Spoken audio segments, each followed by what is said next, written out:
Nataka niombe nafasi hii, nichukue nafasi hii, nimkaribishe Mheshimiwa Governor wetu Daktari Paul Otuoma ambaye ako hapa na ako tayari. Governor, karibu uzungumze na watu wako.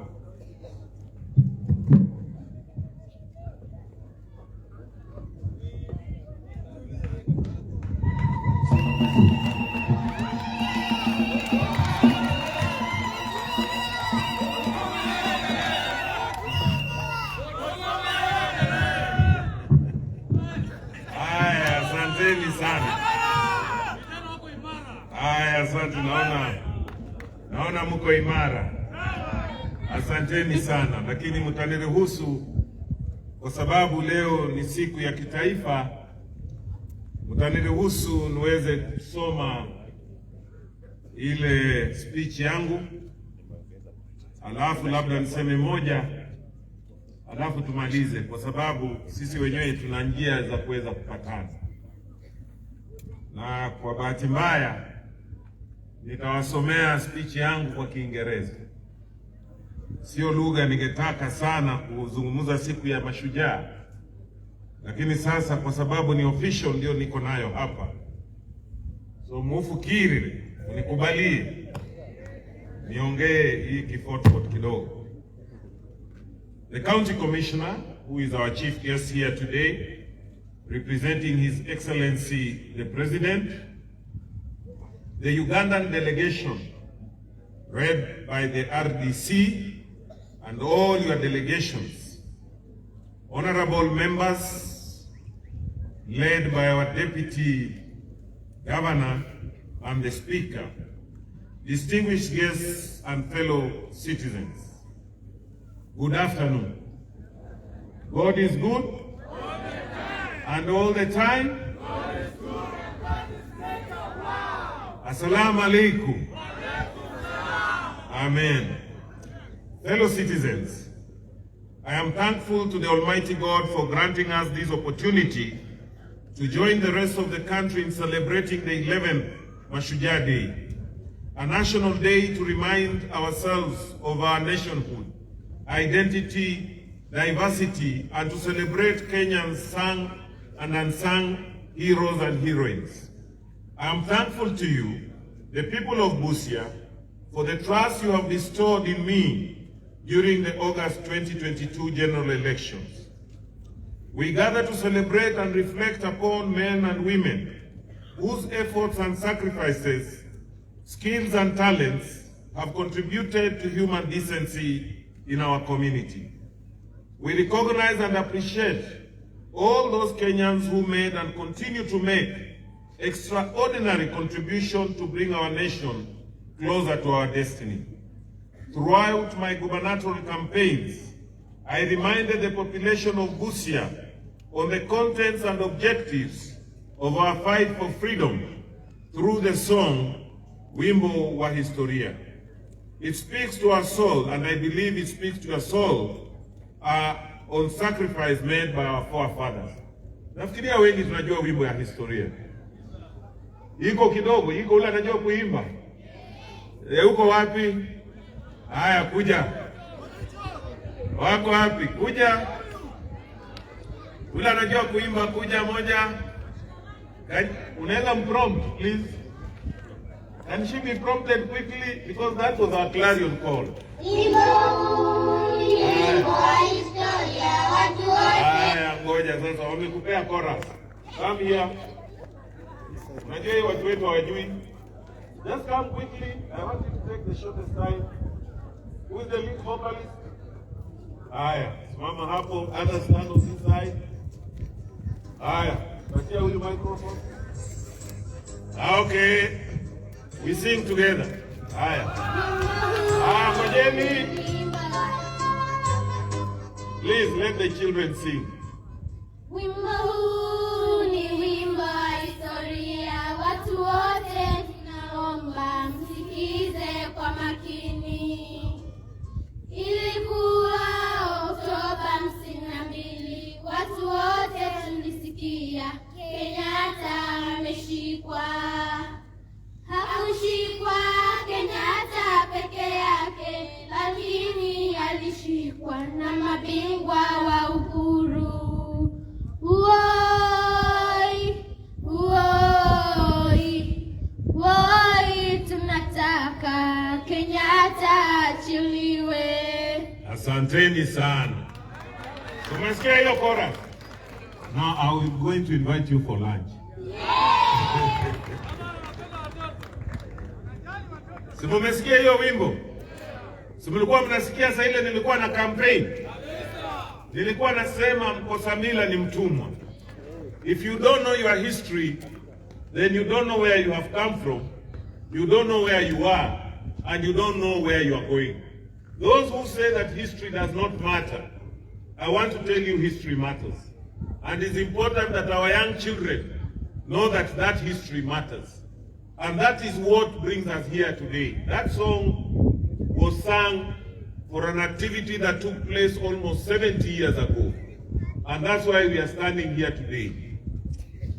In Busia County, special recognition goes to our compatriots, like the only surviving member of the founding President Mzee Jomo Kenyatta's post-independence cabinet, Mr. James Nahwanga Osogo, who celebrated his 90th birthday on 9th of October 2020.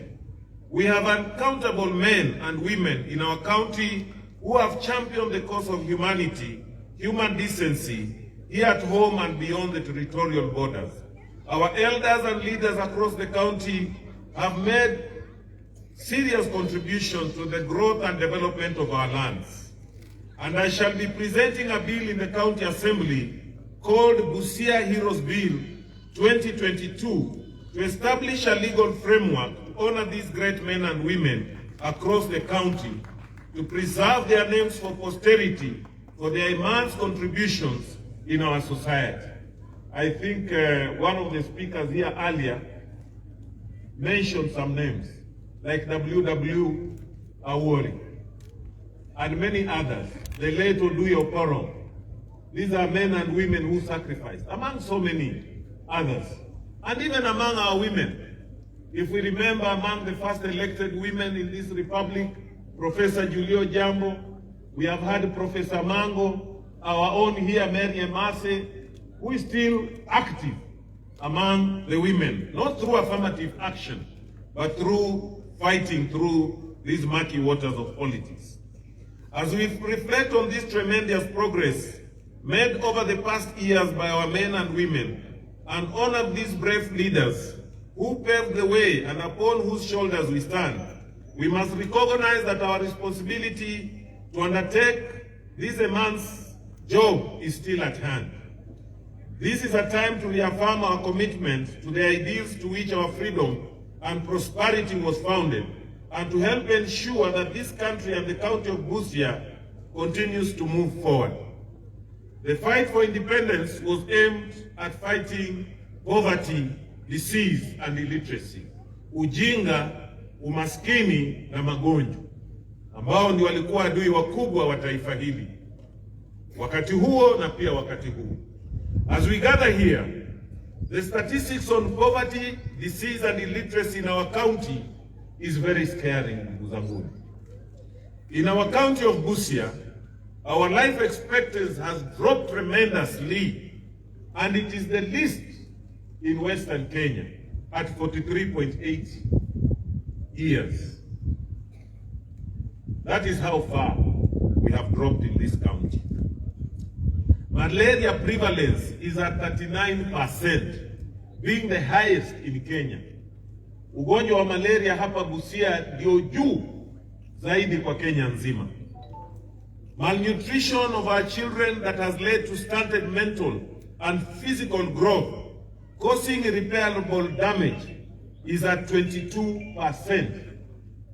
Watoto wetu zaidi ya 22% hawapati chakula cha kutosha, kumaanisha kwamba hawawezi kukua kama binadamu wa kawaida kuweza kujimudu kwa maisha.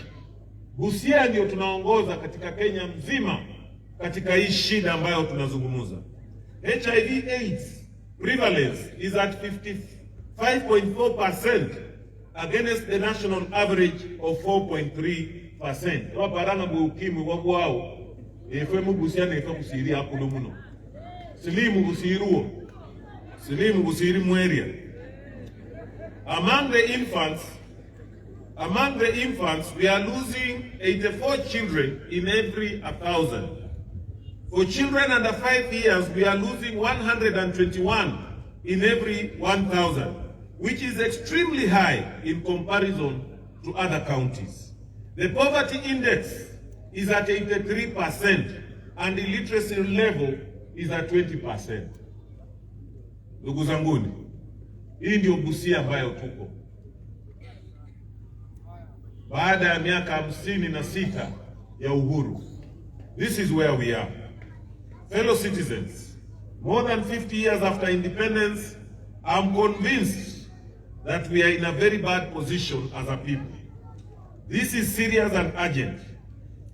If this level of poverty and disease is not an emergency, then I don't know what qualifies to be an emergency in our modern human civilization. I believe that the freedom starts with knowing who you are, what you want in your generation as a people. Today, again as I said earlier, it is 56 days since I took oath as a governor in these very same grounds. And the commitment to address the issues that affects and threaten the livelihoods of our people. I am here to reaffirm that the commitment on that commitment, and I report to you that in my brief tour of duty as your leader, together with other stakeholders, I have and will continue to put measures in place to do the following. 1, I've already constituted, in exercise of the executive authority and powers conferred upon me by Article 179, subsection 2B of the Constitution of Kenya 2010, as read together with Section 30, subsection 2D of the County Governments Act, number 17 of 2012, and the Office of the County Attorney Act, number 1, I have nominated distinguished persons to serve as members of Busia County Executive Committee and the County Attorney, as well as advisors. As required of me in making these nominations, I have considered professional qualifications, credentials of those nominees, as well as their competences, capabilities, and personal integrity in line with Chapter 6 of the Constitution. I'm satisfied that they are suitable in the various portfolios that we have nominated them, and we are expecting the County Assembly to vet them. I want to ask the County Assembly to fast track the vetting and approval of our people so that our people can get effective services without further delay. I must state that these nominees, once approved, shall be the servants of the people and not their bosses. And I want to reassure the members of County Assembly, honorable members here, that none of these people will ever quote that it is their papers that have put them in their offices. I've already quoted why we have nominated them. It's about service delivery. It's not about their papers. Of course, their papers is just to help us know what professions they belong. The process of getting chief officers is being handled by the County Public Service Board, and I have report that they will be concluding in practical possible time so that the government can take shape. Fellow citizens, you elected your representatives of the County Assembly as an important arm of government under the leadership of the Speaker. I am now confident that it is now fully constituted and inducted. It is ready to start discharging its mandate of oversight, representation, and legislation as provided for in the Constitution of Kenya and County Governments Act. As a government, I am dedicated to facilitating the Assembly to serve the people of Busia through provision of effective representation, legislation, and oversight. Dear citizens, we are at an advanced stage in the process of getting constructive contribution through stakeholders' engagements and memoranda cutting across the county to develop a progressive third-generation CIDP. as CIDP. As soon as the executive committee is in place, the document will be considered and the public will be invited to make constructive inputs. This will form the basis for the development blueprint in the next 5 years.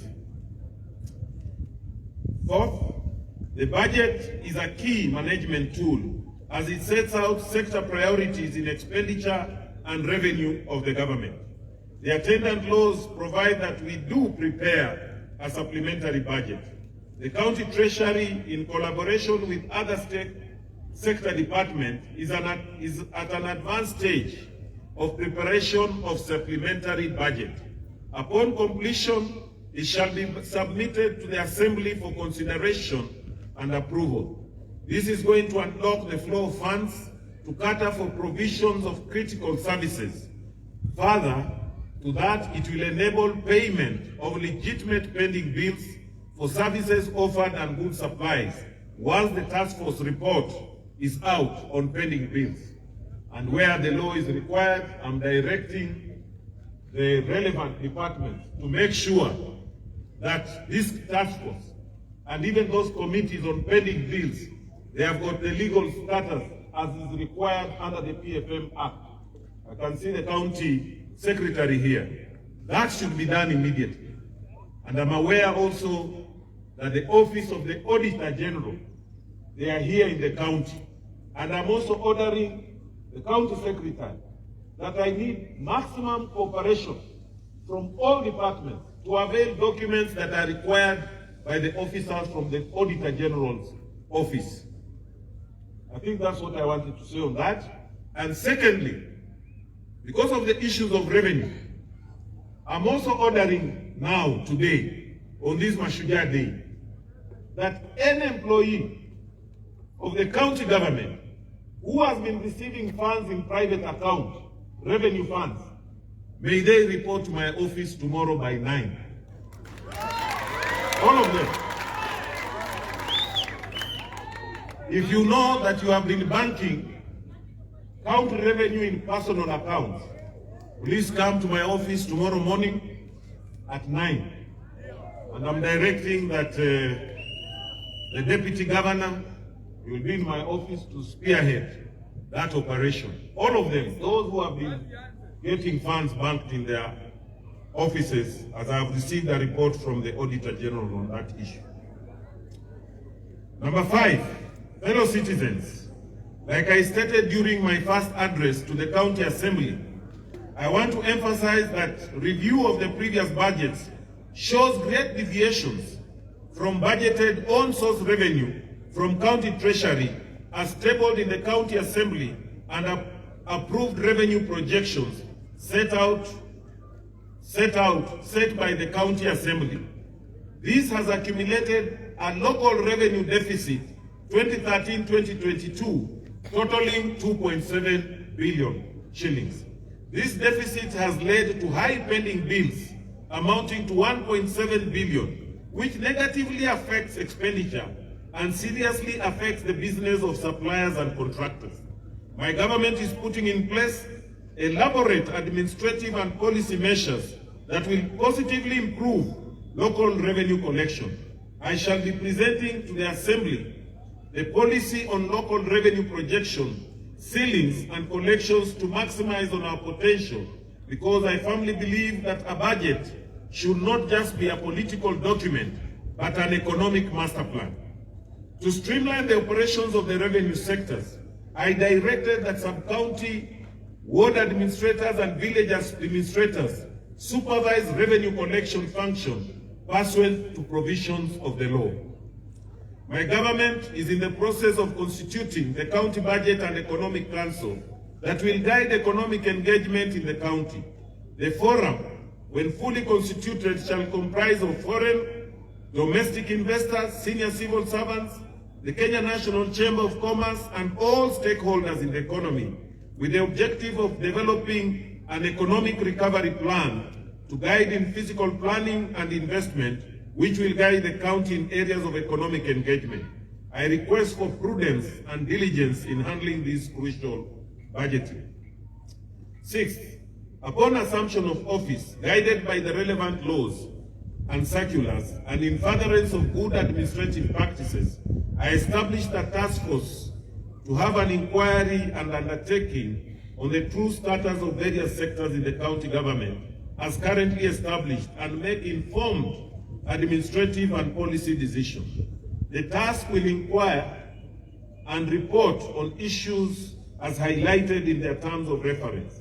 The task force shall conclude their assignments within 60 days from September, which was the effective date of commencement, so I'm sure time has really moved. Thereafter, the task force shall submit the report findings for the necessary administrative and policy interventions. Preliminary findings and briefs have been highlighted. The key areas that are informing my administrative and policy decisions. For instance, the preliminary findings of the task force and other intelligence agencies, it has been established that various, I've already mentioned that there are serious local revenue leakages and some revenue officers had opened personal accounts to bank public money, which is completely against the PFM Act. Of course, this is of criminal nature. My medium-term progress to be implemented, reforms in the health sectors. As I have stated above, the health of our people is in a very bad state. Going by the life expectancy in our county, our health systems needs immediate surgery. In my inaugural speech, I had promised the people of Busia that within 100 days of my administration, I shall mobilize resources to ensure that drugs and foodstuffs are available in our health facilities. I want to assure you that this is an ongoing process and you'll be seeing a more enhanced and robust approach towards achieving that goal. I've also instructed the Treasury and the Health Department to immediately operationalize the Facility Improvement Fund to allow hospital money to respond to medical emergencies as they are going on promptly, of course in consultation with various hospital management committees. Going forward, I shall equip lower-level health facilities to provide primary health care to reduce referrals to a county referral hospital. I shall also strengthen institutional and technical capacities in provision of healthcare services, and also expand the National Hospital Insurance Fund coverage, the NHIF coverage. As I said earlier, I will lobby the national government in upgrading Busia County Referral Hospital to level 6. This is in consideration of the high population it serves across East Africa. I'm happy that our brothers from Uganda are here. You know that quite a big population of our people from across Uganda also use this facility. And lest somebody forgets, they are all our brothers and sisters. We are also saying that we need a budget to equip and improve our level 4 health facilities that are in Ambale, Port Victoria, Kocholia, Amkura, Sioport, and Hunyang. I shall prioritize enhancement of community and health partner engagement in preventative health intervention, promotion of sustainable health financing through inclusion of population in the National Hospital, National Health Insurance Scheme, which is also top on our agenda. In implementing the scheme, all practitioners, including the community health volunteers in the health department, and also to help us improve in service delivery. And I've already instructed those concerned to follow up on coming up with the regulations to operationalize that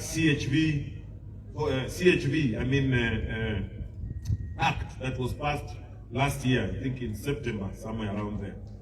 We are also partnering with other bilateral partners and national government and the Council of Governors to ensure the operations and capacity building of a critical workforce that is empowered.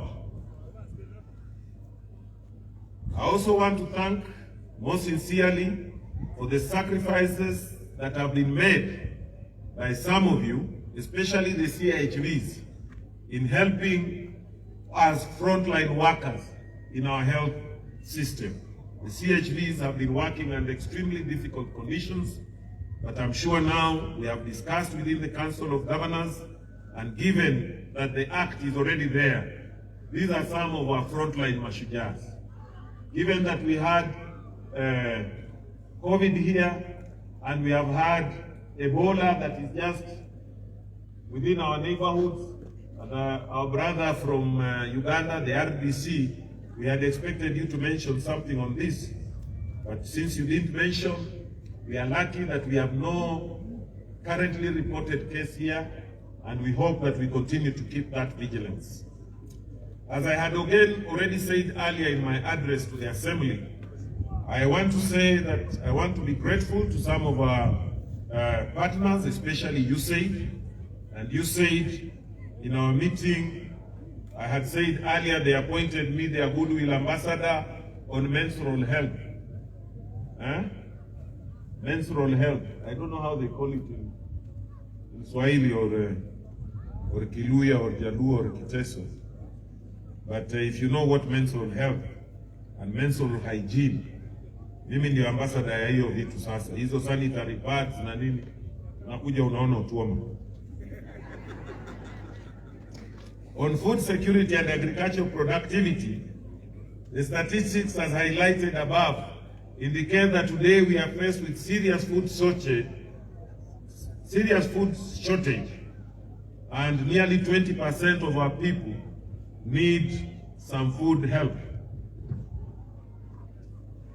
I want to say that we are investing heavily in improving tillage of arable lands through mechanization, strengthening producer groups in all agricultural sectors, and link them with markets and business development service providers to promote agribusiness and exploit both local opportunities and also be able to trade with our partners and our brothers in Uganda and the rest of the counties. At the national level, I shall seek intervention of national government to also establish the National Fisheries Research Institute so that we create an economic stimulus programs to support aquaculture, fish cage farming, and blue economy projects. And I shall further request for revamping and mainstreaming agricultural research institutes such as Calro and Kari to support production of diversified agricultural products in the county. On provision of clean and safe water, my administration is embarking on feasibility studies, surveys and designs to develop Busia County Water Master Plan for construction of water supply systems, sanitation and hygiene solutions. I've already again engaged USAID with water sanitation programs on cooperation agreements and Lake Victoria North water programs with a view of partnering with them to help. We are also in the process of constituting a management board that will be able to support Buasco to offer efficient water and sewerage services. My dear countrymen, we are also in the process to ensure that there is effective administrative processes. We will be constructing county administrative headquarters and facilitating sub-county and ward administrators, both in training and developing infrastructure to support their work. On transport, you are all aware of the pathetic situation of our town, Busia. The road from the one border stop point all the way to Corinda is so pathetic and an eyesore to our county here. On that basis, I've already initiated tripartite engagement between Trademark East Africa, the Kenya National Highway Authority, that is KENHA, and ourselves. And very soon I will also be engaging the Minister Designate for Roads and Transport to be able to fast track this project that has stalled for the last 2 years in terms of dwelling the Busia Road from the border to Corinda. And we are also in the process of looking on how to do the bypass from Mundika through Maenje, Bulanda, all the way to the border to address the trailer menace in our area. And going forward, we shall also engage the national government to establish an industrial park at Nasewa and a dry port in Malaba town to provide logistical services to landing goods in East and Central Africa. Busia being a gateway, we must be able to give our people value for this strategic position. Watu wa Mombasa wanapata kitu yao kidogo kwa sababu Mungu aliwapatia bahari. Sisi watu wa Busia pia kwa sababu tuko na boda hapa na ndio gateway. Sasa pia watu wetu pia wapate kitu kidogo. Wasione tu matrela zikipita na kuharibu barabara na kubaki na traffic jam. So hiyo ndio maneno tunataka kufanya kwa sababu hiyo ndio rasilimali ambayo tuko nayo. Upande wa kulima nimewaeleza tayari kwamba tunaanzisha ile mechanization unit pale Bumala. All equipment, and I have already ordered that all equipment, mechanized equipment that belongs to the county must all be domesticated at the agricultural machinery in Bumala. So that sasa ukitaka tinga, wewe unaenda pale, unachukua tinga ya kwenda kukulimia. Creation of employment for the youth, women and people with disabilities. Ladies and gentlemen, as I stated earlier, we are faced with a serious danger of our youth population, women and people living with disabilities, who are lacking opportunities for meaningful and gainful employment opportunities. Our people have no means to create wealth. As leaders, we have got a responsibility to create an environment that will provide employment opportunity to our people. To boost the economic status of these groups, my administration shall provide financial literacy and awareness on credit and banking services through relevant departments, provide access to and availability of tailored credit and financial services to organized groups like Boda Bodas, Mama Mbogas, and financial services to Mama Mbogas, as well as offering grants and loans on favorable terms to enable them to do the business. So vile Mama Senator Okia alikuwa anazungumza, hii mambo tuko nayo na tuko na mikakati, na tayari nimemteua kijana chupukizi ambaye pia alikuwa anafanya na walimu. Pia nimemteua kwamba atakuja asimamie hii maneno. Ole Kachuna, you are there? Yeah, you can see you are a youth, and I hope if ukipigwa msasa na assembly vizuri, tunataka kuona hii mambo ikifanyika. In the executive committee and advisors, women and youths will comprise 50%. So again, ule kijana ambaye amezungumza, kiongozi wa vijana ambaye anawakilisha the National Youth Council, be assured that you are going to make part and parcel of that team in terms of those advisories. Mambo ya elimu, kwa sababu ya muda, we are already streamlining mambo ya ECD, and very soon I think we have already agreed, and there is a committee within the Council of Governors and the national government and the CRS to streamline and harmonize the issue of ECD scheme of employment, so that it is properly harmonized within the country. We can't have some being paid very well, in others some are paid as casuals. I think this one now is at an advanced stage to be implemented, and we have started implementing it here in Busia.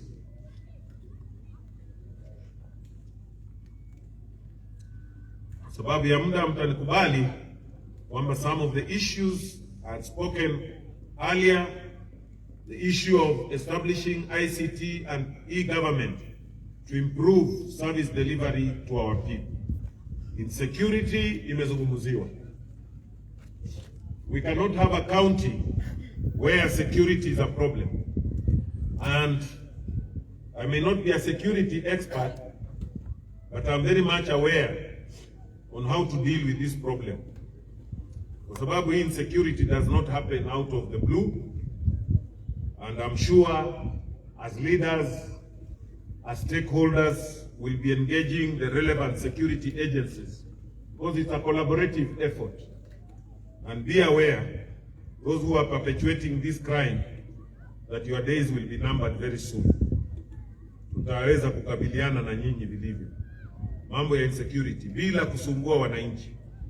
Those efforts that they say that are wasted on people who are just having their drink or their food, that effort should be put on proper security issues. My fellow citizens of Busia County, as I conclude, today we salute the heroes who inspired us more than 50 years ago, and we honor thousands more who shed blood for us to be able to have our nation. Let us honor them, and let us refer them, and let us also have the willingness to sacrifice for the greater good of our people. It should not just be about me, it should be about us. Hiyo ndio kitu sisi tunataka kuwa nayo hapa Busia. So sitaongea zaidi ya hapo, ni kutoa tu tena shukrani kwenu sana kwa hiyo kazi ambayo mmejitolea. Tumefanya siasa ya amani vile waombaji walisema. Sasa sisi wote ni mandugu. Kilichobaki ni kutafuta njia ya kufanyia watu wetu kazi. Na mimi nataka kuhimiza wote ambao walipigiwa kura na wale ambao tunaandika kazi kuweza kutusaidia kutekeleza zile ahadi ambazo tulipea wananchi. Please muwe waadilifu, muwe watu wa kujitolea, ili tuweze kuhakikisha zile shida tunazo hapa Busia, tusiwache Busia vile iko. Tupende kaunti yetu, tupende wananchi wetu, tujaribu kuwatoa katika hii matope ambayo wako na katika hizi shida ambazo wako. Kwa hayo nawaombea asanti, na watakia mashujaa mema, na nyinyi wote ni mashujaa kwangu, kwa sababu kama sio nyinyi mimi singekuwa hapa. Unajua hivyo? Nyinyi ndio mashujaa kwangu. Unajua haikukuwa rahisi, lakini kwa sababu ya sauti yenu na uamuzi wenu tuliweza kufanya hiyo kazi. And that is part of our democracy. So let us respect it. Sasa tuchape kazi. Miaka 5 sio mingi. Wale ambao hawakufanikiwa, in another 4.5 years utapewa tena nafasi ya kuweza kukampeni. Lakini sasa wachia wale ambao wamepewa majukumu wafanye kazi yao, so that watu wahudumie wananchi. Hiyo tu ndio mimi nitaomba. So I'm going to concentrate on that. Na please usiwe muoga, kwa sababu kupiga kura ni haki yako. Usiwe muoga kutafuta huduma kwa serikali, because once government is formed, it is supposed to work for the people of Busia, bila mapendeleo, bila kubagua. Lakini mambo ya siasa itakuja tena wakati yake. Tumeelewana hiyo? So nitajaribu, wale nitateua, nitajaribu kuhakikisha kwamba Busia mzima iko ndani. Na jukumu ni kufanya kazi. Usiseme tu tunataka kuwa ndani na ufanyie wananchi kazi. Asanteni sana kwa kuwa mashujaa kwa hii fungu Daktari Paul Otuoma.